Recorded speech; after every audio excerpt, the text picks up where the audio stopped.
You better pay for my son's phone. Quote question mark. Sure thing, I'll send you a bill. Today marks the beginning of a new era. An era where a school district stands up for itself and thumbs its nose to the 1%. Today's MC is really a continuation of an original MC from 2 days ago, where a student demanded I let go of their phone. So I let go and let both his phone and a school window get damaged. Originally, administration was letting the parents know that there is no way that they will be paying the parents for a replacement phone in this instance. A security guard and 34 other students witnessed this kid take his phone aggressively out of the teacher's hand and subsequently launch it across the room. It was 100% the student's fault. Administration was willing to drop it and move on, hoping that the family of this student would do the same. That was definitely not the case. The parents of the phone thrower demanded that the teacher, pay for this phone, saying, "You better pay for my son's phone." Quote, "This is when admin of my middle school, with district backing, performed the best MC I've seen in a bit. I'm proud to be at my school district today." The district has come to the conclusion, after investigating the incident, getting statements from students, witnesses, security, etc., that it was the student's fault that the phone flew in the air. The district agreed, however, to pay for the student's phone, as it was technically in a teacher's possession when it got damaged. It was an iPhone 12, so the check was probably around the area of $800. Then administration did them one better by also sending the parents a bill for the window, to the tune of $1,678. It wasn't a typical window, nor is it easy to replace. Once the teacher let go of the phone, it was in the student's possession. So now it's the student's fault.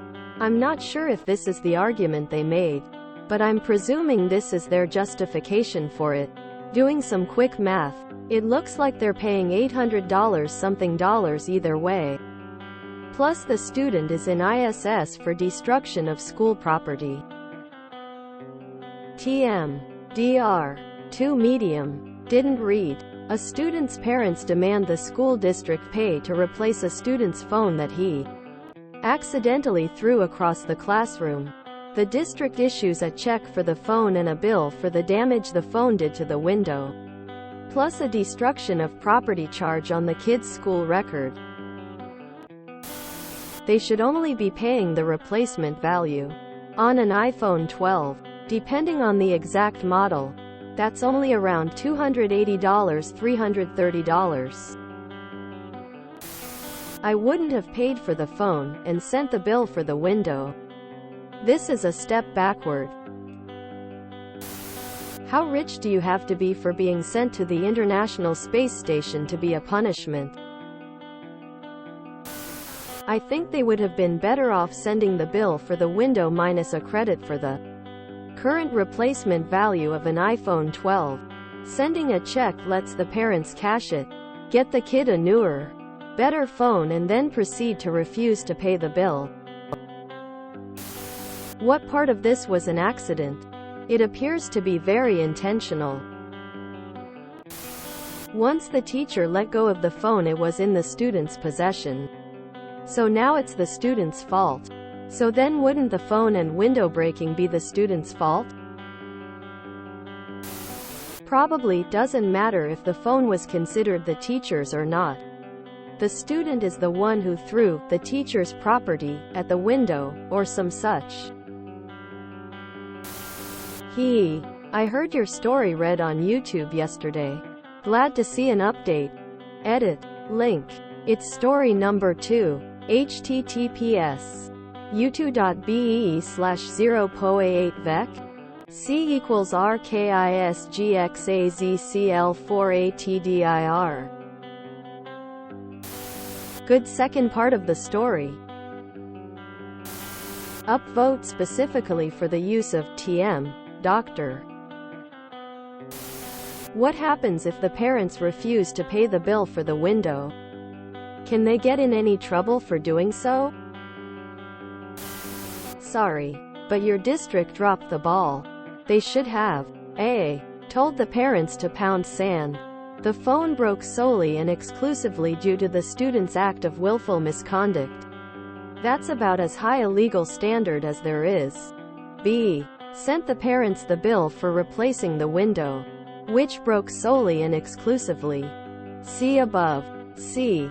Filed a police complaint against the student and requested he be arrested and charged with criminal mischief charges to be dropped upon receipt of I. The parents' unconditional written waiver of any and all damage claims against the district and its employees, and E.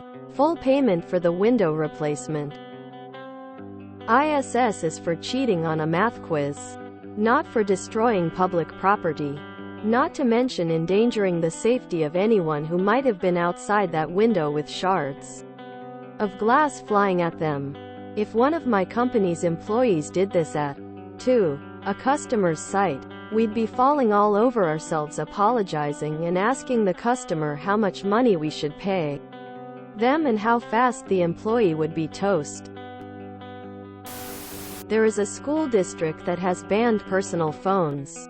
As an alternative, the school supplies dumb phones so students are still connected, but zero apps, only calls and cumbersome texting. Grades and social interactions have greatly improved.